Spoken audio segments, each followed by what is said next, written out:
Corría el otoño de 1987, cuando la televisora local WSB TV2 en Atlanta, Georgia, procuraba cerrar la programación matutina del domingo, de horario abierto. Debido a la presión ejercida por varios empresarios locales, los propietarios del canal autorizaron que el reverendo Marley Sachs utilizara la hora vacante, destinándola a un programa sobre religión. De forma muy humilde, aquel programa se estrenó el día 18 de octubre. Hablamos de un programa religioso común y corriente, con un plato simple, donde el presentador se sentaba para dar lectura a diversos pasajes de la Biblia, y posteriormente hacer interpretaciones de estos mensajes en el contexto de la época. La audiencia de Palabras de Luz con el reverendo Marley Sachs siempre fue constante, y el programa se mantuvo al aire y sin contratiempos hasta principios de diciembre, fecha en que la empresa empezó a recibir diversos reclamos por parte de la audiencia. Todas las quejas fueron realizadas exclusivamente por mujeres, manifestando experimentar ciertas sensaciones durante intervalos específicos de la transmisión. Los síntomas iban desde el vértigo, pasando las náuseas, visión borrosa y dolor en la espalda. Todas estas mujeres estaban plenamente convencidas de que el programa del reverendo Marley Sachs les provocaba aquellos síntomas.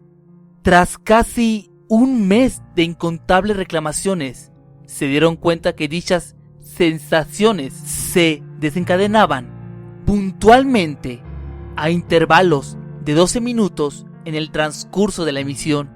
Los técnicos de aquel pequeño estudio revisaron minuciosamente cada aparato empleado en la producción del programa, tanto de audio como de video. Cuando el reverendo supo de estos reclamos, simplemente se encogió de hombros y dijo: a ciertos individuos les resulta imposible soportar la voz del Señor. El director del canal decidió mantener el programa al aire mientras buscaba una explicación a los reclamos. Sin embargo, el programa finalmente se canceló en febrero, cuando la audiencia se precipitó de forma drástica. De hecho, el estudio tomó la decisión de aprovechar el espacio vacante para dar mayor cobertura a la noticia del momento: una inexplicable epidemia de abortos espontáneos. Los primeros casos se registraron en noviembre, y cuando finalmente la prensa empezó a cubrir el fenómeno, las mujeres embarazadas que habían sufrido abortos involuntarios ya sumaban más de 300. El Centers of Disease Control, CDC, no encontró explicación alguna para el extraño suceso. El reverendo Marley Sachs se mostró indiferente cuando se le notificó que el programa sería cancelado.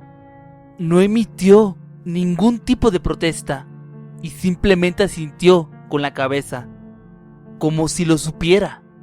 Se retiró del estudio tras la última emisión de Palabras de Luz y jamás lo volvieron a ver. Nadie conoce su paradero, ni siquiera los miembros de su congregación. El estudio siguió dando cobertura a la noticia sobre los abortos espontáneos y posteriormente llenó el tiempo vacante con anuncios publicitarios. Varios meses transcurrieron y un becario de WSB encontró las cintas del programa religioso que conducía el reverendo Marley Sachs y empezó a escudriñarlas. Su intención era obtener algo de información sobre un ensayo que realizaba, donde analizaba el impacto de la religión en Atlanta. El incidente de Atlanta, mote que dio la empresa a la epidemia de abortos espontáneos, empezó a disminuir hasta finalmente desaparecer para el mes de mayo, varios meses después de la cancelación del programa de Sachs y cuando la población ya empezaba a olvidarlo. Sin embargo, los hallazgos del becario en las filmaciones resultaron muy perturbadores. Al intentar detener la grabación a los 10 minutos y 14 segundos, accidentalmente pulsó el botón de avanzar. Mientras la secuencia de imágenes pasaba en la pantalla, detuvo el avance. Cuando la cinta finalmente quedó pausada, el cronómetro marcaba los 36 minutos y un segundo. El becario casi se va de espaldas al ver la imagen congelada en pantalla. Una cabeza cercenada abarcaba todo el marco del televisor. Tras recomponerse, regresó la cinta y volvió a analizar la secuencia para asegurarse de que su imaginación no le estaba jugando una mala pasada.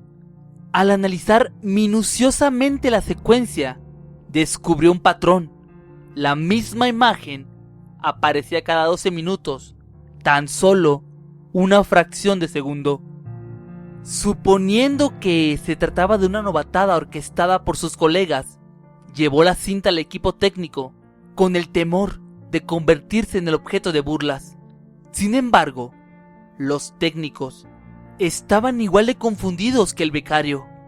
Nadie en el estudio había tocado aquellas grabaciones tras la cancelación del programa.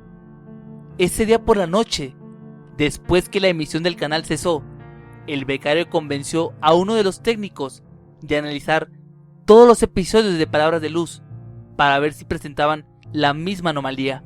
A medida que avanzaban en los episodios, descubrieron que la imagen se iba haciéndose cada vez más repugnante. La cabeza se fue descomponiendo hasta ser invadida por gusanos y soltar porciones del cabello. El técnico le comentó al becario que la situación era, desde el punto de vista técnico, imposible, pues la cinta no presentaba evidencia de alteración alguna. De hecho, este mismo técnico había supervisado las filmaciones de cada uno de estos programas y sabía que era improbable que alguien del staff haya colocado las imágenes de forma deliberada. Posteriormente, llevaron la evidencia al director del estudio que, temiendo las represalias por permitir esta clase de contenido en el canal, ordenó que las cintas fueran destruidas.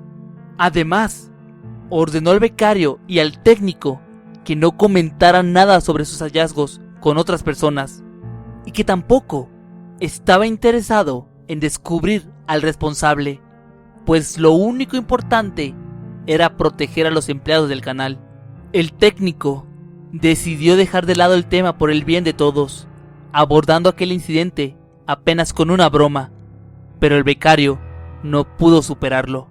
Antes que las filmaciones originales fueran destruidas, copió la mayor cantidad de episodios que pudo y se los llevó a casa para ver si podía encontrar alguna pista del responsable y los motivos que tuvo para hacer algo tan extraño. Varias semanas después, buscó al técnico para que lo ayudara nuevamente, diciendo que había descubierto algo todavía más escalofriante que aquellas imágenes. Cuando los cuadros de esta cabeza se colocaban en una secuencia, aparentemente su boca parecía moverse, como si intentara decir algo. El técnico, por temor a ser despedido, le dijo que se deshiciera de las copias y se olvidara del tema.